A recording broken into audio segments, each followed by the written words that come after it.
selaku dosen pembimbing, saya ucapkan terima kasih kepada Ibu Dr. Insinyur MP, Ibu Dr. Nita Kumilasari SPI MP, dan Bapak Dr. Insinyur Budiman Yunus MP selaku dosen penguji. Nah, adapun yang latar belakangi kenapa saya ingin melakukan penelitian ini karena kita lihat bersama bahwa perkembangan industri di sekitar kawasan perairan saat ini berkembang sangat pesat, namun memberikan dampak negatif bagi lingkungan karena buangan limbah yang berasal dari industri tersebut.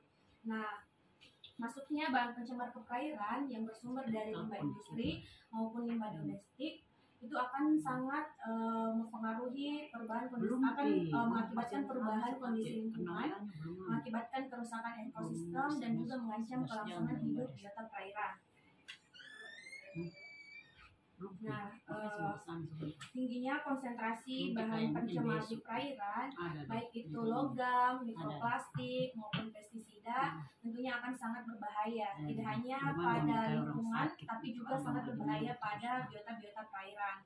Nah, ini adalah beberapa penelitian yang telah saya baca, di mana bahan pencemar ini sangat berbahaya bagi biota perairan. Nah, di sini pada penelitian Witeska et al. Tahun 2019 dan Wang et al. Tahun 2020 itu menemukan bahwa logam jenis Cu itu dapat menyebabkan malformasi tubuh, keterlambatan proses penetasan, kelainan sistem rangka dan sistem pembuluh darah pada Orisia melastigma.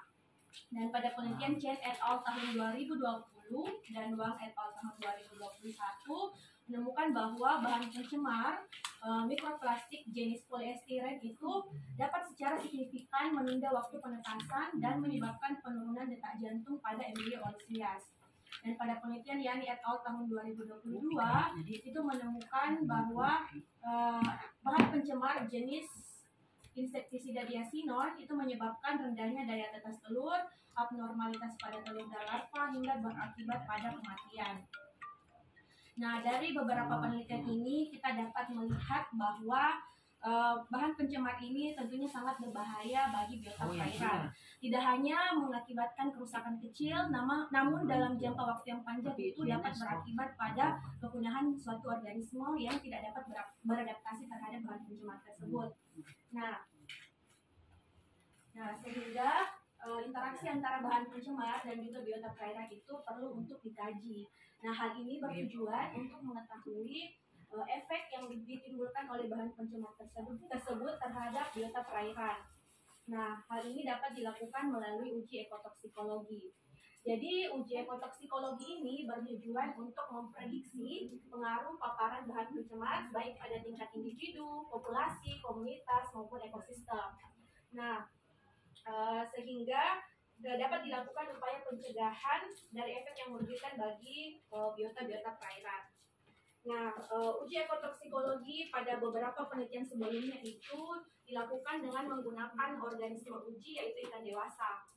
Namun penggunaan ikan dewasa ini dinilai kurang efektif karena media yang digunakan itu lebih banyak dan juga tentunya dalam skala yang besar itu akan menimbulkan atau akan mengakibatkan limbah yang lebih banyak juga. Jadi apabila menggunakan ikan dewasa, tidak hanya medianya yang diperlukan itu lebih besar, media pemeliharaannya lebih besar, namun juga menghasilkan limbah yang lebih banyak sehingga akan berdampak kembali kepada lingkungan.